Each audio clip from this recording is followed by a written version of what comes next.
saya langsung mulai materi yang ingin saya sampaikan hari ini. Saya ingin membahas sebenarnya sama panitia, diminta untuk membahas bagaimana sebenarnya inovasi BK hari ini. Saya izin share screen terlebih dahulu, ya, kira-kira.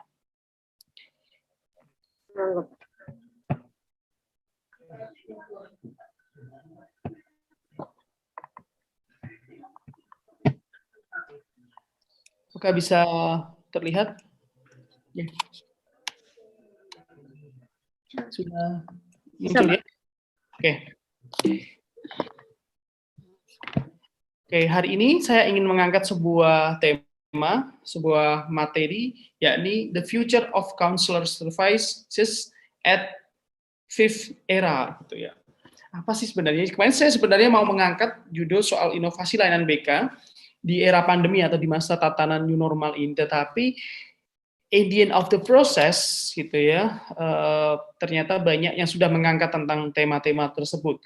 Banyak webinar-webinar yang mengangkat tentang bagaimana menjelaskan layanan-layanan bimbingan konseling di era new normal ini, sehingga kira-kira saya harus membahas lebih beyond, gitu bahasa saya, lebih kita masuk mencoba untuk lebih ke depan lagi, kira-kira memprediksi, meramalkan kira-kira kalau kita tahu posisi kita hari ini seperti ini, maka ke depan itu betapa nanti kira-kira perkembangannya akan semakin sepesat apa sih kira-kira inovasi-inovasi layanan, tidak hanya soal konselor saja, tapi lebih umum adalah soal mental health atau kesehatan mental yang ada di dunia saat ini, gitu. Jadi nanti akan saya juga tampilkan beberapa contoh inovasi yang ada di luar negeri yang mungkin itu bisa menginspirasi kita.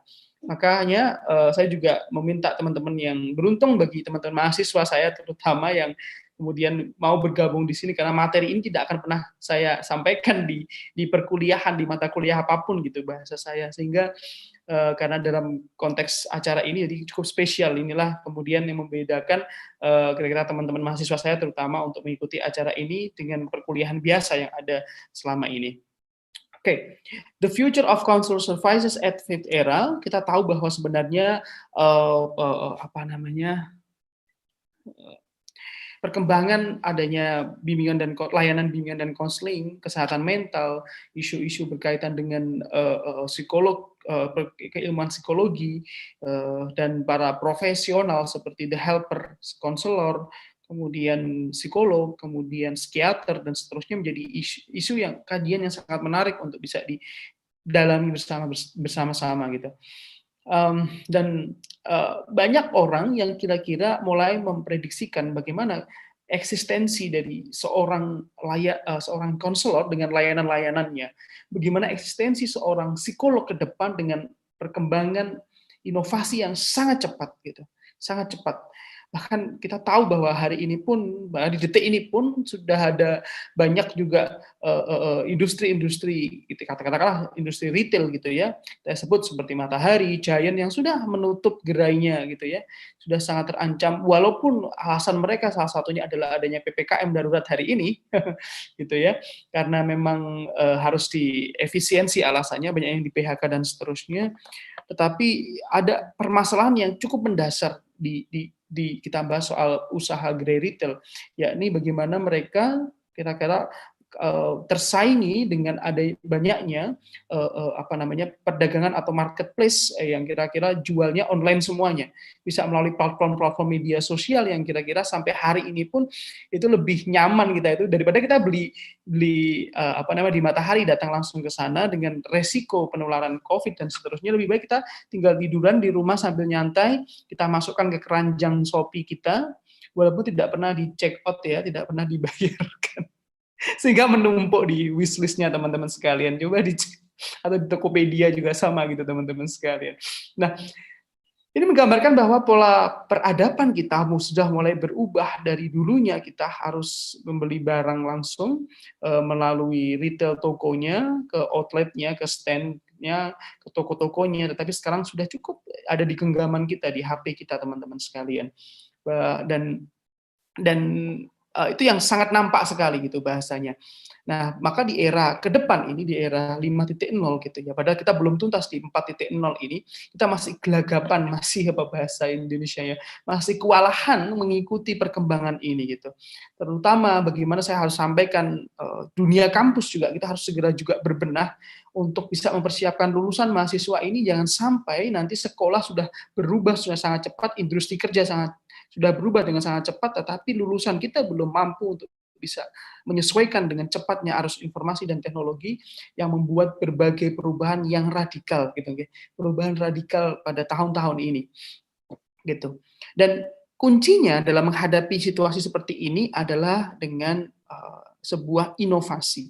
Jadi gambar ini sebenarnya, mohon maaf ini ya kelihatan auratnya, tapi sebenarnya jangan dilihat ini ya sebagai anak-anak ini ya, tapi lihatlah bagaimana sebuah inovasi muncul itu dari berbagai pemikiran-pemikiran, permasalahan-permasalahan yang ada di dalam masyarakat hari ini.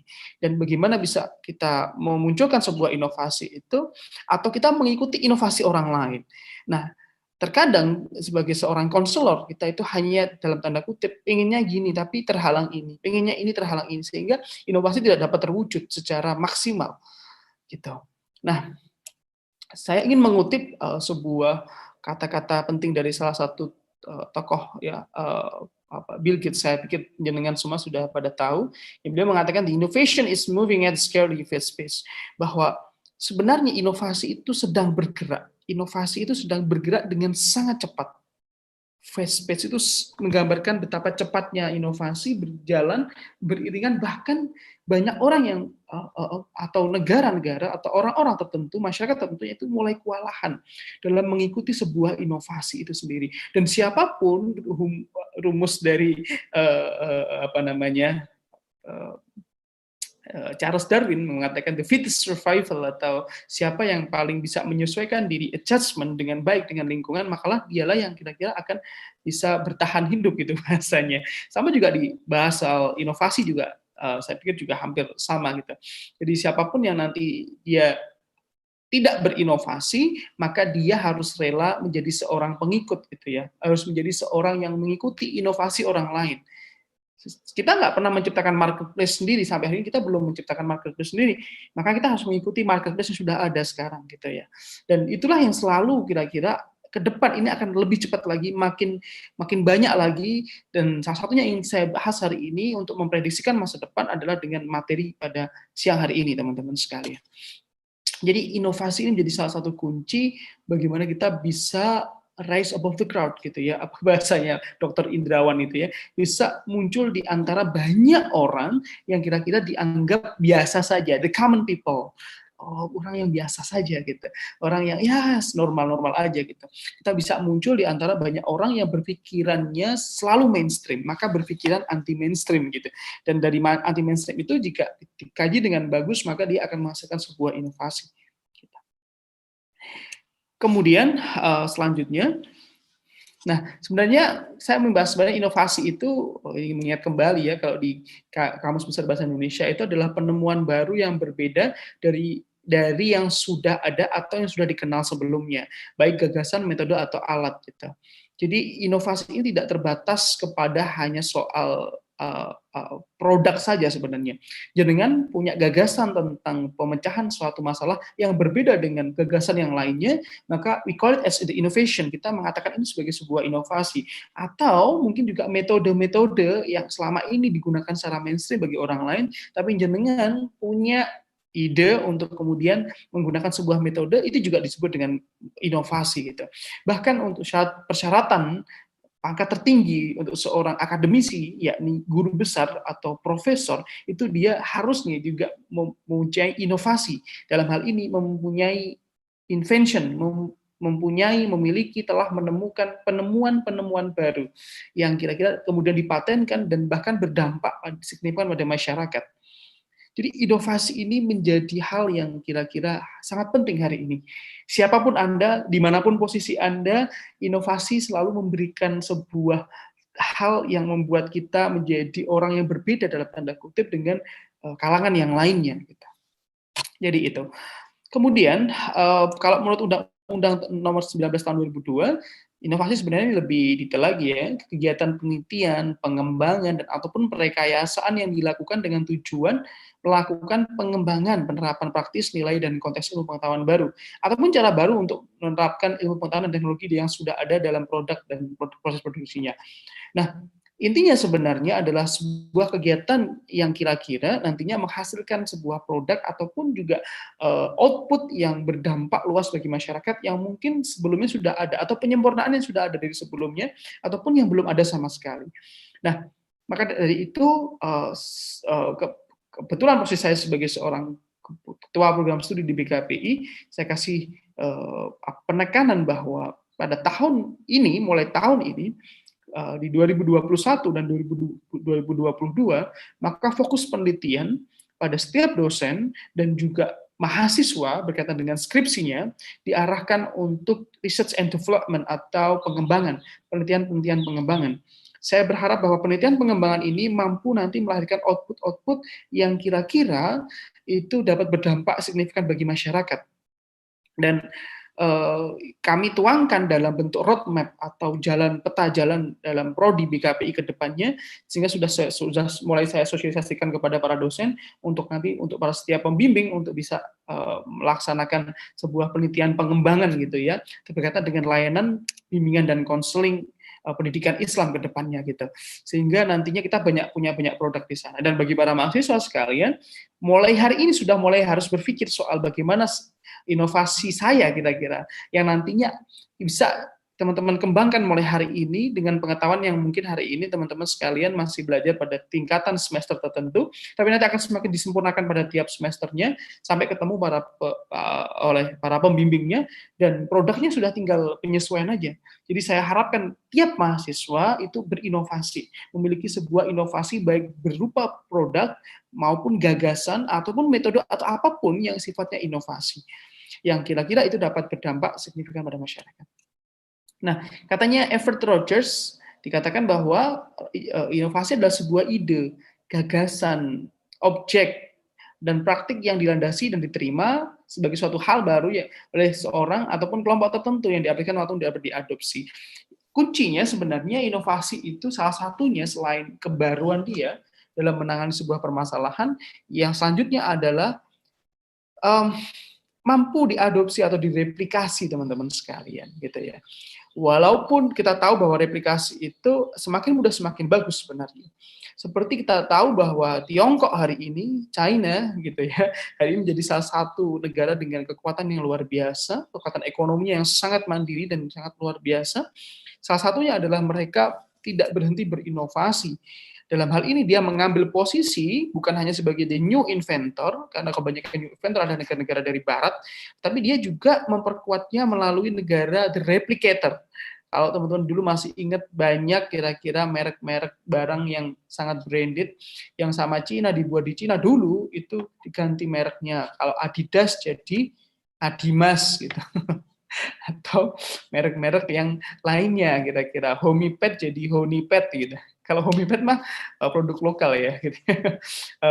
Dan iPhone gitu jadi Apple-nya jadi kelihatan tidak berkurang, tidak keroak lagi gitu. Nah, ini upaya-upaya mereka dari teman-teman dari Cina untuk bisa atau dari Tiongkok untuk kemudian mereplikasi suatu inovasi itu. Walaupun jarang diterima. Dulu kalau kita masih ingat HP-HP kita juga sama, bahwa HP-HP yang gadget yang kita gunakan itu kalau dari Cina, kita selalu dibully oleh teman-teman kita semuanya. Dulu kan musim-musimnya HP yang kira-kira bisa untuk lihat TV ya. HP sekaligus buat TV, ada antenanya, kemudian kita lihat bareng-bareng, mereknya mungkin apa, dan seterusnya. Kemudian dengan suara yang sangat keras sekali gitu ya, memekikkan telinga biasanya. Itu ciri khas dari HP-HP dari China. But hari ini berbeda. Contoh sebut brandnya dari Xiaomi katakanlah, itu berbeda sekali. Dulu kita HP mah apa Xiaomi gitu, HP-nya apa Nokia lah, tapi Nokia mempunyai posisi tertentu yang lebih bagus daripada Xiaomi. Tapi hari ini Xiaomi benar-benar luar biasa. Mereka, saya tidak endorse ya ini ya, tapi saya ceritakan bahwa inovasi mereka luar biasa. Mereka dalam tanda kutip dianggap merusak harga pasar bahkan gitu ya, karena dengan spek yang sangat tinggi dengan harga yang sangat murah. Bahkan Samsung pun harus menurunkan produksi tingkat spesifikasinya, tingkat harganya dia dengan spek yang agak tinggi hanya untuk mengikuti si Xiaomi ini. Jadi ini adalah inovasi, dan inovasi ini menjadi kunci dari bertahannya seseorang di dalam sebuah peradaban itu sendiri. Saya pikir seperti itu. Nah, ini masih sangat teoretikal ya. Nanti di praktikalnya ada di slide-slide akhirnya nanti. Dalam bukunya tadi ya, bukunya Diffusion of Innovation yang kemudian di 2013 kemarin sudah ada edisi terbarunya. Fred Rogers mengatakan bahwa ada teori pengambilan keputusan inovasi gitu. Dalam hal ini adalah kita tahu kondisi awal bagaimana kalau kita langsung implementasikan dalam konteks konselor gitu ya, maka seorang konselor dia harus tahu situasi awalnya dan kebutuhannya. Kalau sudah tahu kebutuhannya, dia tahu problemnya. Ketika sudah tahu problemnya, dia tahu inovasi yang sudah muncul selama ini dan dia ingin menuliskan sebuah ide atau inovasi baru untuk mengubah sistem sosial yang ada di dalam sebuah kondisi tertentu. Nah, pada poin 1, yakni situasi awal, kedua, kebutuhan dan problem, ini kita bisa peroleh dari seorang konselor melalui layanan need assessment. Seperti saya pikir teman-teman sudah sangat hafal sekali. Atau pengukuran, penilaian sebuah kebutuhan di sana. Sehingga tahu problemnya apa, dalam situasi apa, dan kebutuhannya apa saja kita. Nah, kemudian kita bergeser bahwa karakteristik dari unit mengambil keputusan dalam hal inovasi ini, yakni mempertimbangkan sosial, ekonomi, kemudian juga individu dan perilaku-perilaku komunikasi yang ada di sana. Jadi pengetahuan menjadi salah satu kunci utama. Siapa yang dia punya pengetahuan yang baik, maka dia akan menguasai dan menunjuk satu langkah untuk menemukan sebuah inovasi. Jadi ini hal yang penting. Saya ulangi bahwa seseorang ketika dia memiliki pengetahuan, if you have or you get the knowledge, you will get the innovation. Kalau Anda mempunyai sebuah knowledge atau pengetahuan, maka Anda satu step untuk bisa menemukan sebuah inovasi yang ada di sana kira-kira gitu. Nah, kemudian selanjutnya setelah mendapatkan gambaran tentang sosial, ekonomi, variabel individu, dan perilaku komunikasi, yang selanjutnya adalah persuasi, meyakinkan bagaimana sebuah inovasi yang kita inginkan untuk perubahan di layanan bimbingan konseling di suatu sekolah katakanlah, maka harus kita sesuaikan hal-hal yang kita considering, yang kita pertimbangkan seperti keuntungan relatifnya, kemudian juga keserasiannya, kerumitannya seperti apa, dapat diuji coba, dapat dilihat, dapat dianalisis SWOT, dapat dilihat hambatannya apa kira-kira, solusinya seperti apa, dan seterusnya. Dan sampailah kepada sebuah keputusan di mana inovasi itu apakah dapat diadopsi atau bisa dapat direplikasi ataukah di rejection atau ditolak. Karena kalau diadopsi dia akan berlanjut gitu ya. Kapan kira-kira bisa menentukan sebuah inovasi itu dapat dilaksanakan secara menyeluruh, kapan hanya sebagian dan seterusnya. Dan bisa jadi kalau itu dianggap tidak sesuai, maka sebuah inovasi itu dapat di rejection atau di discontinue, dapat ditolak dan kemudian dihentikan gitu ya teman-teman sekalian. Dan kalau sudah dilanjutkan maka akan pada implementasi dan pada konfirmasi gitu. Nah, pada layanan sudah implementasi dan konfirmasi, hal yang penting adalah dengan cara menghakikan atau mendaftarkan pada hak kekayaan intelektual bahwa sebuah inovasi ini memang paten punya kita, punya Anda sekalian, dan kemudian ini dapat digunakan dalam situasi-situasi tertentu sesuai dengan kegunaan dan segmentasi dari inovasi yang akan digunakan itu, teman-teman sekalian. Oke, jadi adalah pengambilan keputusan dalam inovasi layanan bimbingan dan konseling. Dan saya lihat banyak, saya mengikuti beberapa webinar berkaitan dengan inovasi dan BK, sudah luar biasa ya. Banyak sekali kira-kira konselor yang mau tidak mau sebenarnya tidak perlu diwebinarkan waktu new normal pun mereka sebenarnya sudah sangat harus segera merubah pola mereka ketika menghadapi pandemi ini terutama melalui bagaimana layanan-layanan mulai need assessment-nya mereka menggunakan seperti apa kalau online, layanan mereka bagaimana kalau dia harus mempertimbangkan secara online efektivitasnya dan bagaimana cara mengevaluasinya dan memberikan tindak lanjut yang sangat signifikan sesuai dengan indikator-indikator yang ada oleh seorang konselor itu sendiri. Nah, itu teman-teman sekalian. Jadi poinnya ada di Division of Innovation, teman-teman bisa baca bukunya. Sekarang nggak punya buku ya beli ya. Di marketplace juga banyak sekali. Saya pikir itu tidak harga hal yang mahal dibandingkan dengan pengetahuan atau ilmu atau informasi yang teman-teman bisa dapatkan secara lebih komprehensif di sana. Oke, saya ingin bedah dulu bagaimana sebuah model structure atau struktur dari sebuah program individu bagi konselor di dalam kepemimpinan seorang konselor di dalam rangka mereka melaksanakan layanan bimbingan konseling di sekolah. Ini saya kemudian kutip dari BMT Health Service Research ya, jadi jurnal BMC-nya Health Service dari Amerika. Ya, tulisannya Josh Chu yang mengatakan bahwa kita tahu bahwa ada sampel ada sekitar 300 sekian staff dan ada 49 program-program untuk treatment itu. So, ada sebuah layanan mental health atau kesehatan mental yang kemudian ternyata dari jurnal ini kita tahu bahwasannya ada beberapa aspek yang mempengaruhi seseorang konselor untuk menentukan inovasi yang harus dia laksanakan. Kira-kira dia mau melaksanakan apa ya, kira-kira mau memberikan apa ya, dan seterusnya, teman-teman sekalian. Nah, ternyata hasilnya adalah the importance of organizational leadership, climate and council attributes. Ini bagaimana dia mempengaruhi sekitar 68 konselor, mereka menemukan sebuah inovasi-inovasi di mana itu sangat tergantung dari lingkungan mereka sendiri. The influence of two leadership roles, program director, individual coach, and training activity-nya, dan bagaimana hubungannya dengan program-program yang ada di dalam lembaga tersebut gitu. Nah, akhirnya dia menemukan sebuah model yang kita bisa tahu modelnya adalah seperti ini. Nah, ini konseptual model of counseling innovation interest on training, participation, and endorsement.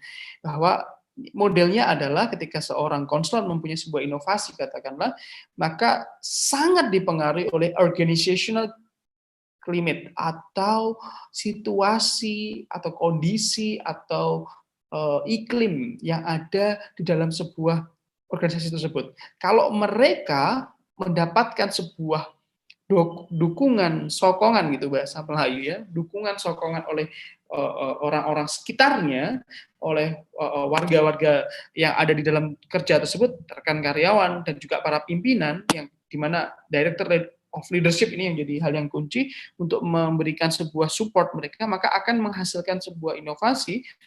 Tapi sebelum inovasi menghasilkan sebuah consular efficacy. Apa consular efficacy itu? Yakni keyakinan konselor untuk mewujudkan inovasi melalui pengaruhnya dia, melalui usaha kerasnya dia untuk menemukan sebuah inovasi itu sendiri. Sehingga ketika seorang konselor itu mempunyai keyakinan untuk bisa lebih tinggi, untuk bisa melaksanakan inovasi, maka ya itu tadi, kira-kira konselor akan mampu menghasilkan sebuah inovasi yang bagus. Dan itu akan terlihat mempengaruhi bagaimana konselor adaptability-nya atau cara adaptasi seorang konselor kepada lingkungannya dan juga pada konselingnya gitu.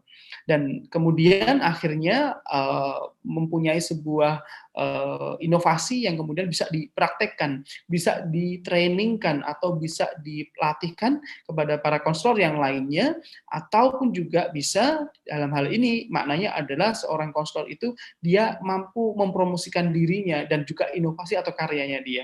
Maka perlu yang namanya endorsement itu, atau perlu yang namanya dalam hal ini adalah kita mendiseminasi, kalau katanya Bock and Gold itu dalam penelitian pengembangan itu kita mempunyai diseminasi, ada waktu space untuk bisa kita itu memperkenalkan produk kita, bahasanya ya, menguji cobakan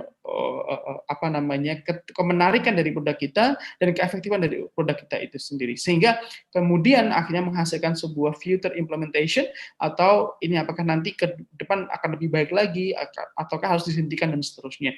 Jadi ini adalah sebuah konseptual model atau model konsep yang kira-kira harus ada di dalam setiap lingkungan jenengan semuanya. Dalam hal ini kayak menciptakan lingkungan ini saya berusaha gitu nggih. ketika ada di prodi saya, di Prodi Bimbingan dan Konseling Pendidikan Islam, harusnya memenuhi ini agar para mahasiswa terutama dan juga para dosen itu mampu menghasilkan para inovator-inovator yang keren-keren, yang bagus-bagus. Dan saya lebih yakin sebenarnya pada teman-teman mahasiswa saya sendiri gitu ya, pada teman-teman yang masih muda, masih punya pengetahuan yang luar biasa, ada teman-teman dari HMPS yang mampu menerjemahkan ide-ide yang selama ini saya berikan kepada teman-teman sekalian. Tinggal dieksekusi dan diberikan sebuah customisasi yang sangat bagus di sana. Well, selanjutnya ternyata kita lebih spesifik. Ada kaitan yang korelasional atau kaitan yang sangat bagus antara media dan inovasi. Dalam jurnal Indonesian Journal of School Counseling dari teman-teman dari Indonesia juga dari UAD, Bapak Said Al-Hadi yang hari ini saya kutip dalam judul karyanya, yakni Media in Guidance and Counseling Services as a Tool and Innovation for School Counselor. Jadi bagaimana layanan media bimbingan dan konseling ini sebagai tool, sebagai peralatan, sebagai alat dan juga inovasi untuk konselor di sekolah. Jadi kuncinya sebenarnya saya dari pembaca ini bahwa benar bahwa media dan inovasi itu tidak bisa dihapuskan gitu. Teman-teman HMPS BKPI hari ini ingin punya inovasi tentang bagaimana layanan BK itu tidak melulu soal video dari YouTube atau dari video biasa yang share satu sama lain, ya bikin podcast gitu bahasanya. Oh, bikin podcast seperti apa? Nah, berarti ada medianya. Nah, media podcast inilah yang kemudian mampu menunjukkan potensi pada setiap teman-teman HMPS dalam melahirkan inovasi-inovasi dalam layanan bimbingan dan konseling itu sendiri sehingga dapat dilaksanakan secara efektif dan efisien. Jadi ada kaitan yang cukup erat antara media dan juga inovasi itu. Nah, sekarang kita bicara bagaimana media BK dan inovasi menjadi sangat relate teman-teman sekalian. Kenapa ya kok media BK itu dan juga inovasi itu menjadi hal yang sangat berhubungan dengan karena melalui media BK inilah kita mampu menemukan sebuah tool tadi ya, alat untuk bisa memberikan layanan BK secara baik dan benar gitu ya, dengan cara unik yang kemudian jatuhnya kepada siswa itu berpeluang untuk menjadi ini berbeda cara layanan, karena selama ini katakanlah memberikan layanan BK-nya dengan cara yang mainstream, tapi dengan cara yang akhirnya sekarang anti mainstream dan kemudian cukup fresh bagi para siswa itu sendiri gitu. Nah, salah satunya adalah dengan adanya pameran dan expo produk BK. Ini yang penting. Jadi ini saya harapkan nanti di mata kuliah mungkin media BK atau paling tidak HMPS mampu untuk menyajikan sebuah pameran atau expo untuk produk bimbingan dan konseling. Jadi kita buat sebuah kegiatan isinya adalah pameran expo karena ini masih pandemi mungkin secara online gitu ya. Jadi pameran produk media bimbingan dan konseling gitu ya. Ada pameran produknya dan kemudian ini bisa menjadi sebuah inovasi bagi para siswa mahasiswa gitu. Maka bagi teman-teman yang sudah mendapatkan mata kuliah media BK terutama atau jenengan Bapak Ibu yang kira-kira dulu sudah pernah mendapatkan media BK, memang harusnya dari hasil media BK itu dapat dipamerkan gitu ya, dapat diekspokan di sana dan kemudian mendapatkan review langsung, masukan, feedback langsung dari para orang-orang yang menggunakan inovasi dari jenengan semuanya ini gitu. Dan ini harus kita dorong ke depan. Nanti kita akan coba buat program-program yang lebih banyak soal pameran dan expo produk BK. Kedua adalah melalui kompetisi dan lomba media BK tentu saja ya. Hari ini sudah sangat banyak tentang lomba media BK secara nasional. Ini memang menjadi salah satu kunci juga bagaimana layanan BK itu dan inovasi itu bisa berjalan dengan sangat bagus gitu. Karena media BK hari ini berkembang dengan cukup pesat dan memang harus dinilai secara indikator lebih ketat lagi. Beberapa kali lomba media BK ini ditentukan gitu ya, ada lomba media kartun saja, ada lomba media khusus untuk software saja, atau lomba media yang lainnya kira-kira. Nah, maka harus ada spesifikasi yang lebih detail di sana, karena kalau tanpa spesifikasi itu nanti indikator penilaian jadi lebih sulit untuk bisa dipahami gitu. Jadi itu ya. Kemudian yang ketiga adalah workshop media BK. Jadi ini salah satu wujudnya ya. Terima kasih kepada teman-teman HMPS dan juga dari sarapan pagi YouTube ini dalam rangka workshop media BK, salah satunya lewat ini ya, lewat YouTuber ini nanti yang akan dijelaskan sama Bapak Khairul Mufti Umam nantinya gitu. Dan keempat, yang penting jadi ide untuk sertifikasi pengembang media BK, karena selama ini tidak terlalu banyak ya untuk sertifikasi khusus yang resmi kira-kira untuk para pengembang media BK, katakanlah gitu. Jadi kalau ini menjadi sebuah ide menarik, nanti kita bisa kaji bersama-sama agar nantinya kita lebih baik sering nanti kita bikin acara seperti ini atau kegiatan seperti ini yang hasilnya adalah sertifikasi untuk media tertentu yang lebih detail. Nah, ini penting, sertifikasi pengembangan media BK ini belum terlalu banyak di Indonesia hari ini, dan ini perlu kita kembangkan secara lebih lebih luas lagi ke depannya. Gitu saya pikir. Nah, saya ingin teman-teman sekalian, saya kok bicara sendiri ya, saya ingin menyapa, apakah teman-teman masih, are you still with me? Apakah teman-teman masih, atau sudah tertidur pulas di dalam Zoom-nya masing-masing? Halo, bagaimana teman-teman responnya, Bapak Ibu sekalian? Masih bersama dengan saya? Iya Pak, masih. Masih Pak. Masih. Semoga tidak ngantuk ya, mendengarkan kuliah siangnya gitu ya. Tapi ambil aja hal-hal yang kira-kira sama dari teman-teman sekalian. Oke, saya ingin mengenalkan, saya mau tanya sama teman-teman sekalian, pernahkah mendengar tentang Wubot ini? Wubot ini kira-kira. Pernah dengar nggak? Ada yang pernah dengar nggak kira-kira? Barusan Pak. Pernah dengar ya. Ini salah satu inovasi yang kita dapat apa namanya? Dapat menjadi sebuah hal yang kita bisa nujum. Kita bisa ramalkan masa depan kayak gimana ya layanan bimbingan dan konseling itu ya. Meet the Wubot. Saya akan coba perkenalkan teman-teman Wubot ini. Ini apa sih sebenarnya gitu? Apakah ini bisa share, YouTube bisa terdengar nggak kira-kira ya kalau saya klik linknya ya? Admin atau moderator bisa ya? Bisa, Pak. Share screen ulang tapi. Oh, share screen ulang. Oke. Saya akan coba lihat. Bawahnya dicentang semua. Oke. Meet the Wubot ini adalah sebuah karya dari yang cukup mengancam eksistensi, katanya banyak orang, mengancam eksistensi peran para mental health practitioner atau enthusiast, dan juga para profesional, konselor, psikolog, dan juga psikiater, ketika ketika inovasi ini dilaksanakan. Yang pertama kali memang ini jadi seorang profesor dari University dari California, yang kemudian sekarang sudah bisa teman-teman akses di Play Store gitu ya. Ada beberapa hal yang sebenarnya apa sih Wubot itu? Wubot ini adalah sebuah robot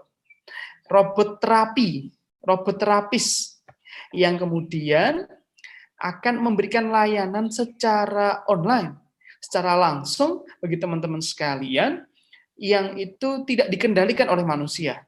Jadi mereka adalah robot melalui chat dan seterusnya, dan itu sampai pada hal yang bersifat klinis, teman-teman sekalian. Nah, bagaimana peran seorang profesional, apa nanti tergantikan atau enggak? Nah, sampai hari ini, katanya Andy Blackwell dalam judul presentasinya, Artificial Intelligence Meets the Mental Health Therapy, ini dikatakan memang ke depan ini mental health therapy, karena isu di dunia ini sangat menarik itu sampai ini apa ya bahasanya ya, inovasinya akan terus berjalan, dan lama-kelamaan bisa jadi itu akan menjadi sebuah hal yang kira-kira patut diantisipasi bersama-sama gitu ya.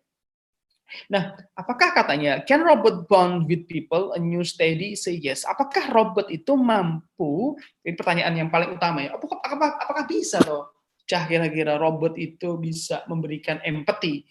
Apakah robot itu mampu memberikan sebuah ikatan emosional, bonding ya, ikatan emosional pada kliennya? Tetapi studi terbaru mengatakan yes, iya gitu katanya. Nah, saya coba klik ya, kira-kira muncul nggak kira-kira?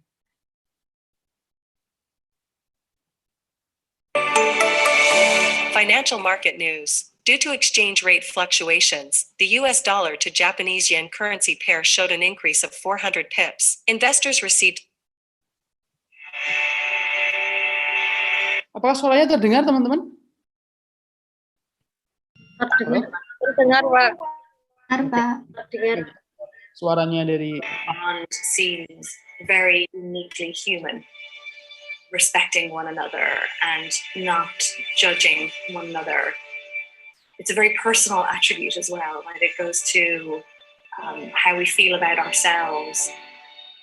We've always wanted to do this study since the publication of our first randomized control trial, which showed really clearly that people were relating to Wobot as if Wobot was like a person, and they were using interpersonal terms, and they were showing an affection for this entity that talked to them every day. And so we thought there's something really unique happening here that could have particular significance in the context of mental health. And we've always wanted to look closely at the idea of working alliance. Working alliance refers to the therapeutic bond between the patient or client and the therapist. We found a few things. The first was that Wobot appears to develop a rapport with users that is similar to that kind of rapport that katanya bagi teman-teman ya yang mungkin sudah paham ya dengan yang disarankan. Ini adalah penemunya beliau, seorang profesor dari California, yang mengatakan bahwasannya Wobot ini dikembangkan untuk menilai, untuk kemudian menjalin hubungan dengan users. That kind of rapport that we see in traditional, yang kira-kira robot ini mampu dia menjalin hubungan secara similar, mirip dengan hubungan baik antara konselor dengan konseli dalam human delivery treatment-nya mereka. Nah, ini sudah dibuktikan dan sudah ada di jurnal-jurnal internasional yang menjelaskan keefektifan dari robot Wobot ini, yang terutama di Amerika, yang mampu memberikan dampak signifikan tanpa adanya seorang terapis. Apakah nanti eksistensi kita akan terancam? I don't know. It depends on your innovation. Tergantung bagaimana teman-teman melahirkan inovasi baru yang lebih keren daripada ini semuanya gitu. Nah, that we see in traditional. The second finding is that kata-katanya di dalam Wobot ini, that's okay, it's very hard to clear your mind completely. Dia mampu memahami kita, teman-teman sekalian, jauh lebih baik daripada pasangan kita atau para terapis gitu, katanya, klaimnya dari Wobot. Itu kita nggak tahu ya apa gitu ya. Dan mencoba Wobot ini mendekati seperti hubungan seorang konselor, seorang ahli dan konseli gitu ya. Dengan bahasa ya gitu, that's okay, it's very hard to clear your mind completely. Nggak apa-apa, ya memang agak sulit untuk bisa membersihkan pikirannya kamu. And negative or difficult thought can be difficult to put on the back burner, especially if you've been distressed. Memang sulit sekali menghilangkan pemikiran-pemikiran yang negatif ketika Anda sedang stres. Nah, kemudian dijawab oleh konselingnya, you're right about that. Just remember that negative or painful thought can hurt you, gitu bahasanya kita. Jadi dia mengatakan ya negatif atau pemikiran yang negatif itu tidak dapat menyakitimu. Wobot seems to establish this bond, or users feel this bond with Wobot in as early as 3 days. And the third thing we found was that when we looked at scores from a group of people talking to Wobot 8 weeks later, the scores are almost identical. So it suggests that this rapport holds steady over.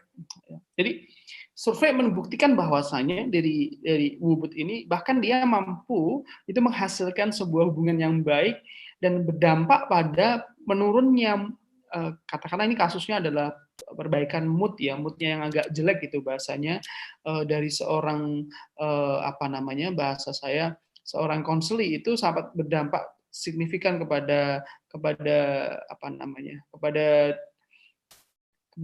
dirinya sendiri gitu. Sorry, saya kembali ke PPT saya mana ya? Oh ini, sorry. Dan kemudian ini contoh, nanti akan saya berikan slide ini teman-teman sekalian. Teman-teman bisa lihat di YouTube-nya langsung yang ternyata ini secara singkat karena waktunya cukup terbatas. Kira-kira memang apa bahasanya ya?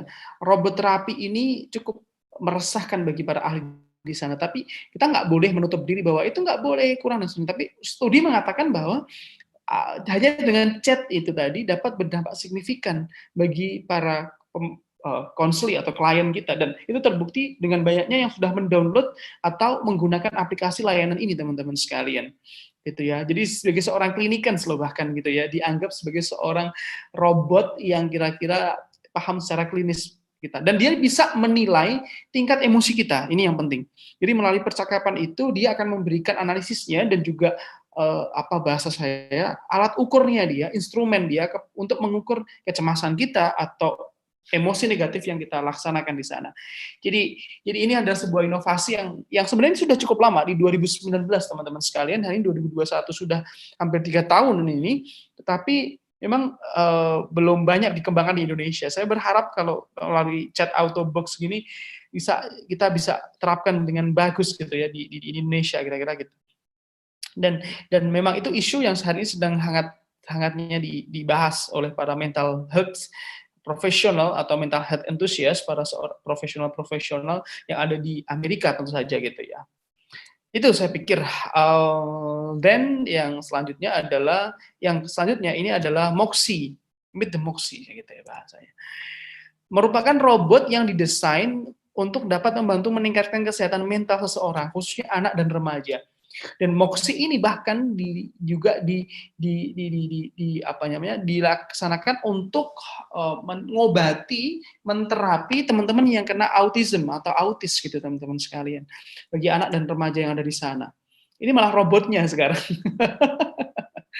Moxie juga didesain untuk membantu menstimulasi, merangsang pengembangan karakter bagi anak-anak, untuk mengembangkan karakter baik, setia kawan, dan respect. Kalau dulu dikatakan beberapa bulan yang lalu, pendidikan memang guru tidak bisa digantikan oleh online dan seterusnya gitu. Ya, saya sepakat dengan itu sampai hari ini gitu ya. Tetapi kita harus lihat ternyata inovasi tetap berjalan untuk kemudian memberikan kemudahan bagi para anak-anak, bagi para siswa-siswa untuk tidak harus ketemu sama gurunya gitu bahasanya. Salah satunya melalui robot-robot seperti ini. Tetapi ini memang berproses gitu ya. Harusnya ini menjadi sebuah hal yang menjadi inti dari kolaborasi seorang guru dengan robot atau dengan inovasi ini gitu kira-kira gitu. Saya coba tampilkan sejenak teman-teman sekalian ya. Ini ya. This robot ini digunakan untuk mensupport kesehatan mental bagi anak-anak dan para remaja yang di sana. Dia memperkenalkan diri, I'm a robot ambassador. Saya adalah duta dari robot. I can play games, tell story. Saya bisa bermain game dan menceritakan cerita-cerita. I'm a robot ambassador. I can play games, tell stories, and support positive social dan development. Memberikan support social development pada dia. Nah, didesain untuk usia 6 sampai 9 tahun. Sebuah perusahaan teknologi menciptakan robot ini. Moxie is a robot designed to help children with social, emotional. Untuk bisa mengembangkan emosinya mereka. Nah ini lihat, seaktif itu ya. Mulai aktif ya Bun ya. Untuk robotnya. That's right, I agree with you. Yeah, I know. Moxie earmuffs. So I was saying, the Moxie is a robot to help children with promoting social, emotional, and cognitive development. Robot ini membantu anak-anak untuk menciptakan perkembangan, membangun karakter yang bagus, setia kawan, saling menghargai dan respect ya, itu dia untuk emotional state-nya mereka, anak-anak ini. Jadi bisa diajak bermain dan seterusnya. Nah ini untuk mengajarkan tentang kindness, kebaikan, friendship, setia kawan dan respect atau saling menghargai. Ternyata juga membantu dalam kesehatan mental. Particularly children who actually have the challenges with socializing and maybe not as comfortable interact with other children. So Moxie is not there to judge you. Dia tidak menjudge seperti seorang peer counselor gitu ya bahasanya. Provide you with a new perspective on various concepts in life that may be hard for children to understand. And we spend a lifetime trying to learn how to understand our emotions and how to manage them so that we don't control our lives. Lihat bagaimana interaksi dia sangat aktif dan sangat menarik. That's a bit of a philosophical question and debate. Moxie can certainly emulate emotions, and through its design and interaction patterns, Penemu ini mengatakan bahwa dia benar memang dapat legitimasi dari emosi. Create a relationship with Moxie and feel empathy and happiness and sadness with Moxie. Moxie can make you laugh with jokes. And Moxie bahkan bisa can guyon. feel sad when you are sad. Dia bisa sedih dan seterusnya. We made the hardware also very durable, so that, for instance, if you pull hard on the arm, it actually comes off and clicks back in very easily.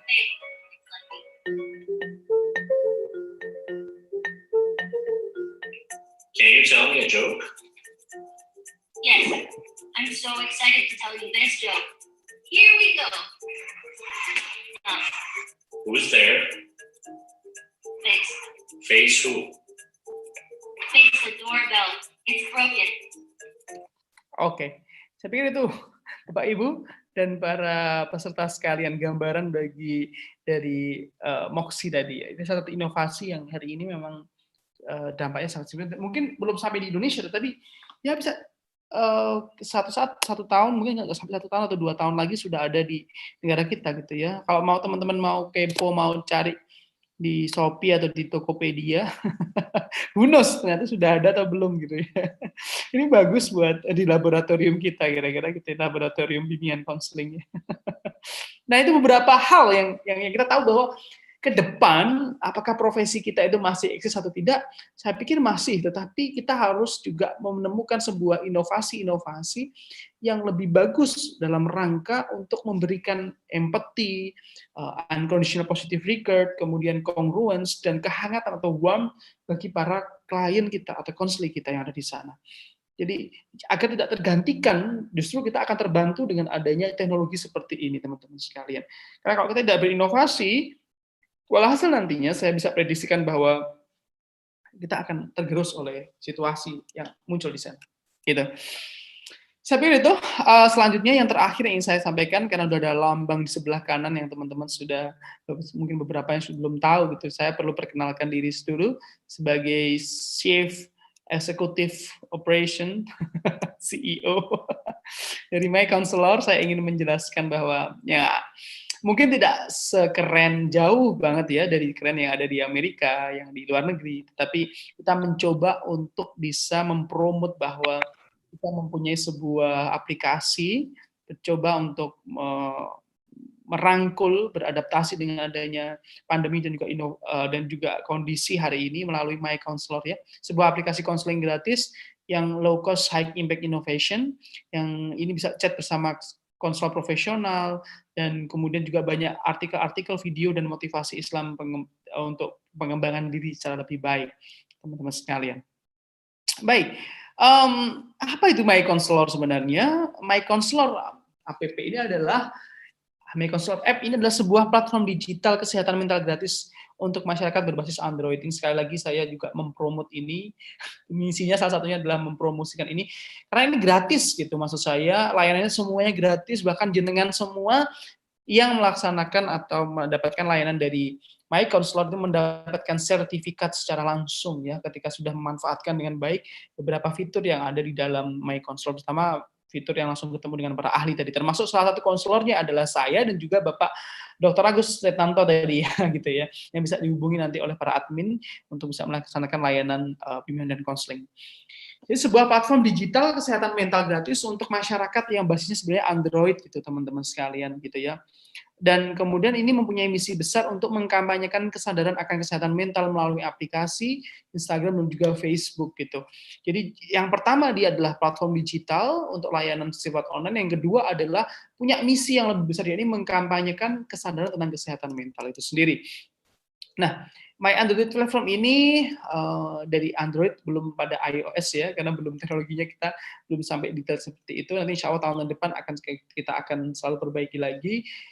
free, lengkap sekali, ada layanan secara gratis dan dapat apresiasi gitu kira-kira. Dan kemudian adalah langsung dari tenaga ahlinya, konselor sebaya dan psikolog klinis kira-kira gitu. Mungkin suatu saat ini kan ada CTO saya ya, ada Chief Technology Operation dari My Counselor, Mas Davik.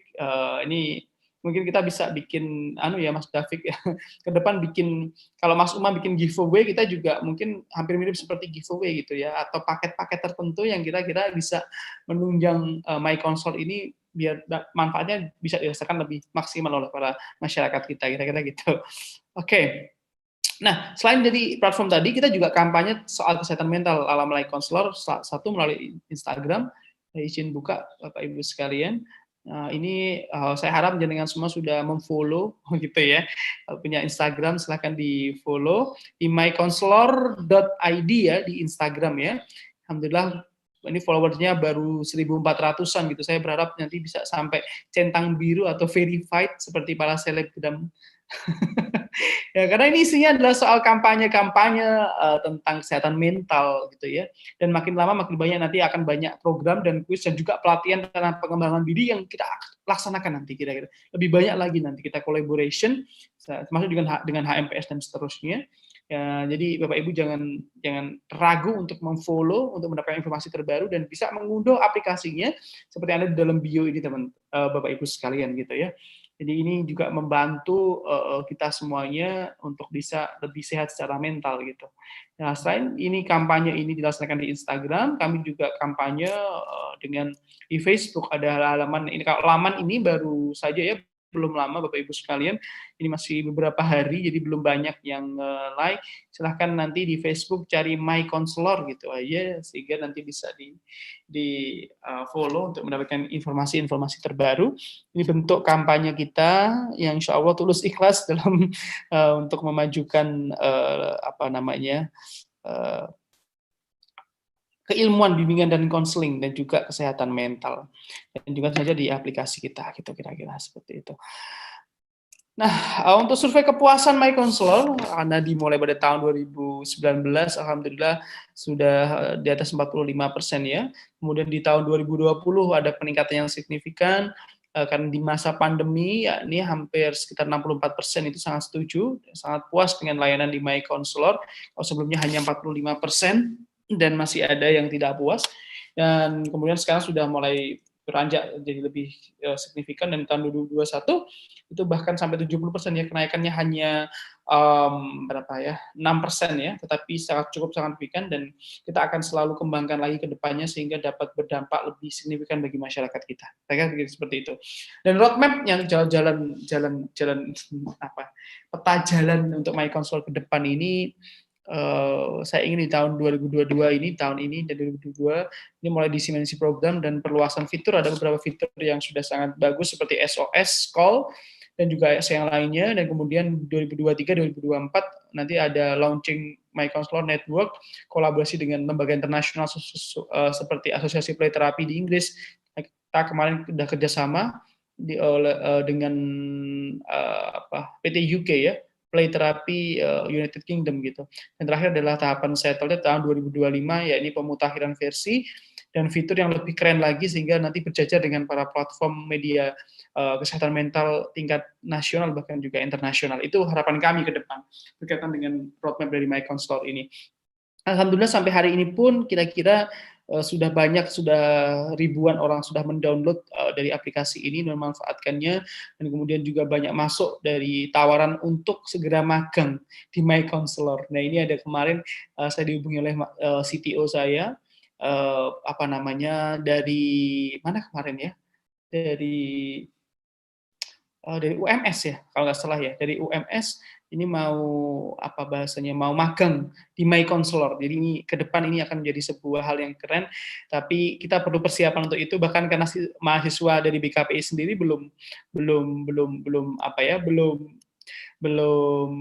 ada yang magang di sini kira-kira gitu. Nanti kita akan coba perbaiki lagi gimana kira-kira settingan yang bagus ke depannya gitu kira. Nah, ke depan akan banyak program-program pengembangan pribadi, sosial, budget, dan karir, terutama untuk pelayanan bimbingan dan konseling, sehingga mampu menjangkau seluruh masyarakat yang ada di Indonesia. Saya pikir itu quote saya terakhir dari presentasi saya, yakni berinovasi adalah cara terbaik untuk rise above the crowds. Inovasi itu adalah cara terbaik untuk jenengan dilihat oleh atau menjadi orang yang berbeda dengan orang yang lainnya, yang lebih bermanfaat kepada orang yang lainnya. Makin banyak inovasi, makin banyak potensi peluang kita agar bermanfaat bagi orang lain. Dan sebaik-baiknya manusia adalah yang bermanfaat bagi orang yang lainnya. Saya pikir itu cukup. Terima kasih. Saya kembalikan kepada moderator. Saya akan nanti kita akan banyak Q&A dan dilanjutkan oleh acara inti kita pada hari ini. Terima kasih. Mohon maaf ada salah kata. Wassalamualaikum warahmatullahi wabarakatuh. Saya serahkan kembali kepada moderator Mbak